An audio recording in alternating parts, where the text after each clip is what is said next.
सामूहिक साधना वैज्ञानिक प्रभाव। लेखक पंडित श्री राम शर्मा आचार्य। आज मानव महाध्वंस एवं महासृजन के निर्णायक दौर से गुजर रहा है। एक ओर जहां सृजन की उमंगें जागृतात्माओं के हृदय में हिलोरें भर रही हैं, वहीं दूसरी ओर विध्वंस की लपटें भी अपने चरम पर हैं। भौतिकता की गोद में पला बढ़ा समुदाय प्रलयकारी परिस्थितियों के बाह्य स्वरूप देखकर चिंतातुर है। समस्याओं की विकरालता के समक्ष अपने स्थूल प्रयासों को निष्प्रभावी देखकर उसकी यह हताशा स्वाभाविक भी है। किंतु युग संकट के मूल कारण को यदि वह समझा होता तो शायद सटीक उपचार भी मिल जाता और वर्तमान संकट के समाधान में सृजन के अकिंचन से प्रयास में भी समाधान की सार्थकता अनुभव करता। वस्तुतः वर्तमान समस्याओं का मूल कारण सूक्ष्म वातावरण की गहराइयों में निहित है, जो मानवीय अंतराल को गहराई से प्रभावित कर पतन पराभव के मार्ग पर चलने के लिए विवश कर रहा है। यह भी कह सकते हैं कि मानवीय अंतराल का कलुष एवं दुर्बुद्धि ही सूक्ष्म वातावरण को विषाक्त कर रहे हैं। बात जो भी हो, वास्तव में यह एक ऐसा कुचक्र है जिसका निराकरण सामान्य प्रयासों से संभव नहीं। संघबद्ध साधनात्मक उपचार ही इस दिशा में अपना अभीष्ट प्रभाव दिखा पाते हैं। सूक्ष्म वातावरण का शोधन करने के लिए समय समय पर ऐसे ही दिव्य उपचार किए जाते रहे हैं। रामायण काल में रावण सहित असुरता के संहार के बाद विक्षुब्ध वातावरण को समाहित करने का काम शेष रह गया था। भगवान राम ने 10 अश्वमेधों की संकल्प श्रृंखला के माध्यम से इस कार्य को पूरा किया था। कंस, दुर्योधन, जरासंध जैसे असुरों के न रहने पर भी महाभारत काल के विक्षोभ वातावरण में भरे रहे। भगवान श्री कृष्ण ने उनका समाधान आवश्यक समझा और पांडवों ने अश्वमेध रचाया।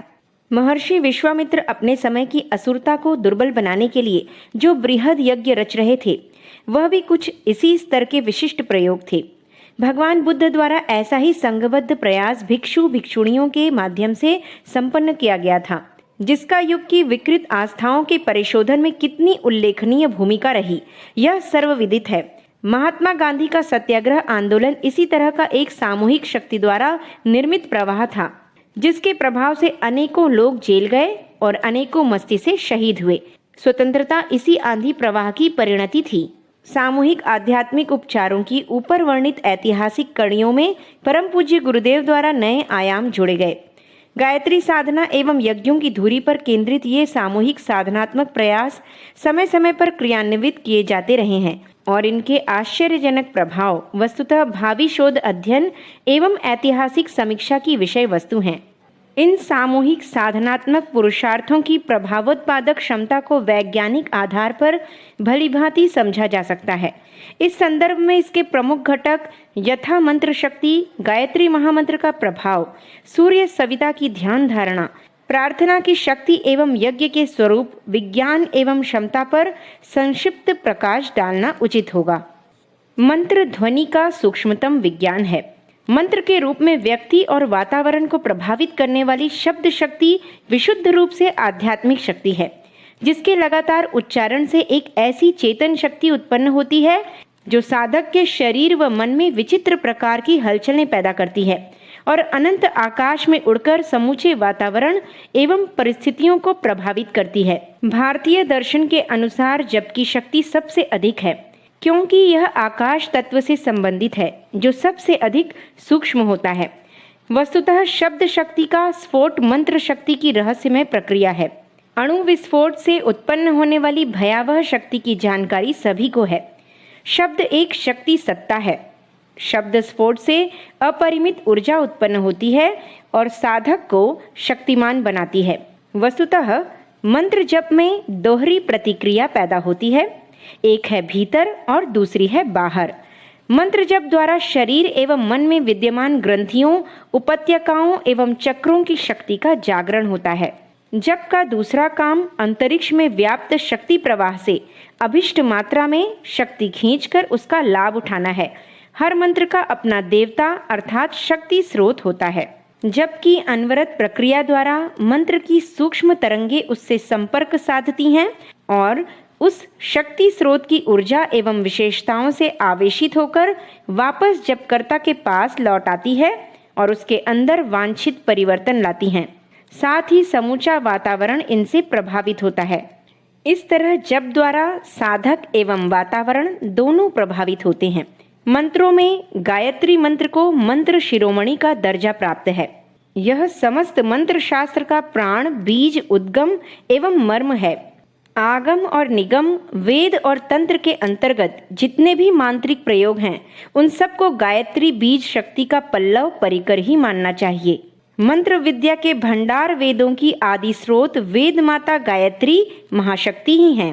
अपनी दार्शनिक एवं ऐतिहासिक विलक्षणता के अतिरिक्त गायत्री महामंत्र की श्रेष्ठता का अपना स्वतंत्र विज्ञान है, जो इसकी शब्द संरचना पर आधारित है। इसका शब्द गुंथन ध्वनि विज्ञान एवं स्वर शास्त्र के रहस्यमय आधार पर हुआ है।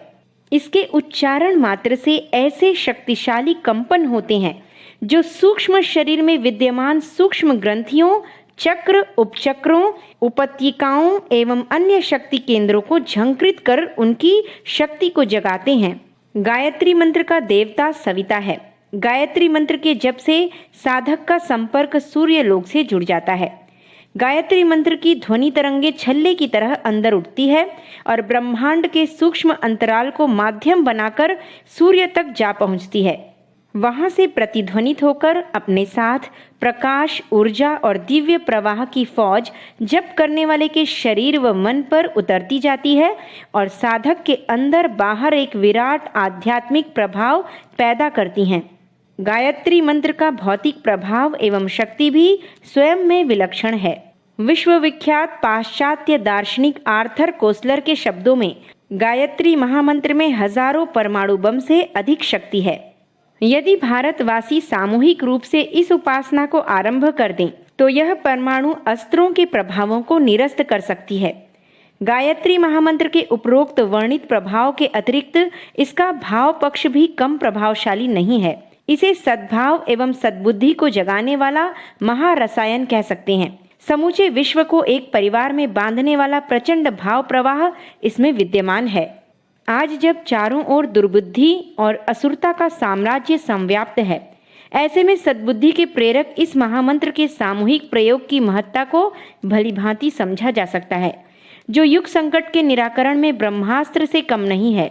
गायत्री साधना में उगते हुए स्वर्णिम सूर्य का ध्यान किया जाता है। गायत्री महामंत्र का देवता सविता है, सूर्य जिसका स्थूल प्रतीक है। सूर्य सविता की ध्यान धारणा स्वयं में गहन आध्यात्मिक एवं वैज्ञानिक तथ्यों को समेटे हुए है। धरती पर जीवन का आधार सूर्य ही है। यदि सूर्य नारायण एक दिन भी न निकलें तो त्राही त्राही मच जाए। सूर्य का प्रकाश ही तमाम जीवधारियों में उल्लास और प्रकाश को भरता है। आधुनिक वैज्ञानिकों के शोध प्रयास भी इसी निष्कर्ष पर पहुंच रहे हैं कि सृष्टि में जीवन के रूप में हलचल एवं सक्रियता को पैदा करने वाले प्राण तत्व का उद्गम स्रोत सूर्य है। वास्तव में सूर्य के माध्यम से प्रस्फुटित होने वाला महाप्राण परब्रह्म परमात्मा का वह अंश है जिससे इस विश्व ब्रह्मांड का संचालन होता है। वह महाप्राण ही सूर्य की आत्मा सविता देवता समझना चाहिए। प्राणी का सीधा संबंध उसी से है। जीवन की बाहरी और आंतरिक सुव्यवस्था, प्रगति एवं शांति के लिए परब्रह्म की इस महाप्राण सत्ता को अधिकाधिक मात्रा में उपलब्ध करना प्राणी के लिए आवश्यक है। गायत्री मंत्र सूर्य ध्यान द्वारा साधक को इसी सविता शक्ति से जोड़ता है। प्रातः सोए हुए प्राणी को जगाने वाले स्वर्णिम सूर्य की तरह सविता देव का प्रकाश भी गायत्री साधक के अंतःकरण में अवतरित होकर उसकी बुद्धि को प्रकाशित करता है। इसके साथ ही असत्य जड़ता का कोहरा छटने लगता है, सत का, चैतन्य का प्रकटीकरण होने लगता है। वासना, तृष्णा और अहंता के बंधन ढीले पड़ने लगते हैं। स्व का दायरा संकीर्ण अहंकार एवं स्वार्थ से हटकर विस्तार लेने लगता है तथा वसुधैव कुटुंबकम का उदार भाव विकसित होने लगता है। गायत्री साधक का यह आंतरिक हेरफेर निश्चित रूप से वातावरण को प्रभावित करने में अपनी महत्वपूर्ण भूमिका निभाता है। प्रार्थना को सृष्टि की सबसे अमोघ शक्ति माना गया है, जो व्यक्ति और वातावरण को प्रभावित करने वाला सबसे सशक्त साधन है। इसकी सृजनात्मक क्षमता अभूतपूर्व है। अध्यात्मवादियों ने प्रार्थना को आत्मा की खुराक बताया है, जिसके माध्यम से मनुष्य अपना संबंध परमात्म शक्ति से जोड़ लेता है। इसकी अद्भुत सामर्थ्य को देखते हुए टेनिसन ने कहा था, संसार में प्रार्थना ही एक ऐसी शक्ति है जिसके द्वारा कठिन से कठिन संकटों को टाला और प्रकृति के नियमों को तोड़ा मरोड़ा जा सकता है। प्रार्थना में हर स्तर को प्रभावित करने की अचूक शक्ति है। असाध्य रोगों को ठीक करना इसके लिए कठिन बात नहीं है। पाश्चात्य देशों में इस पर चल रहे नए नए प्रयोग एवं वैज्ञानिक अध्ययन इस तथ्य की पुष्टि कर रहे हैं। विख्यात चिकित्सा विज्ञानी डॉक्टर एलेक्सिस कैरल अपने ग्रंथ मैन द अननोन में अपने प्रयोग एवं अनुभवों के आधार पर लिखते हैं कि प्रार्थना सृष्टि की सबसे शक्तिशाली ऊर्जा है जो मनुष्य के मन, मस्तिष्क एवं पूरे कायतंत्र को इच्छित दिशा में क्रियाशील होने के लिए विवश करती है। मनोवैज्ञानिक दृष्टि से प्रार्थना के भाव क्रमशः मुखर संकेत बन जाते हैं और मन की शक्ति को जागृत करते हैं। श्रद्धा विश्वास के अनुरूप संकेत तीव्र गति से प्रभाव डालते हैं। ये अंतर की विकृति को ठीक करने में अचूक भूमिका निभाते हैं। सामूहिक रूप से प्रार्थना की शक्ति के प्रयोग की महत्ता निश्चित रूप से विलक्षण होती है। आपात एवं संकट की स्थिति में जनसमुदाय एवं राष्ट्र द्वारा इसी शक्ति का सहारा लिया जाता है। वस्तुतः असहाय स्थिति में यही एकमात्र उपाय शेष बचता है। आज के सर्वनाशी संकट की स्थिति में जब परिस्थितियां मानवीय नियंत्रण से बाहर निकल रही हैं, सामूहिक प्रार्थना के अमोघ अस्त्र की उपयोगिता सर्वोपरि है। इस संदर्भ में गायत्री साधना की महत्ता को भलीभांति समझा जा सकता है। इसमें सबके लिए सद्बुद्धि की प्रार्थना की गई है। इसकी साधना दोहरे स्तर पर काम करती है। एक तो यह अपने इष्ट महाप्राण सूर्य सविता देव से प्रकाश, ऊर्जा एवं सत्प्रेरणा को आकर्षित करती है, जिसे धारण कर साधक समर्थ, सशक्त एवं युवा बनता है। दूसरा, सबके लिए सद्बुद्धि की प्रार्थना के साथ समूचे वायुमंडल में सुख, शांति, आरोग्य, सद्भाव, प्रेम के भाव प्रवाह को प्रेषित करती है और वातावरण को दिव्य तरंगों से भर देती है।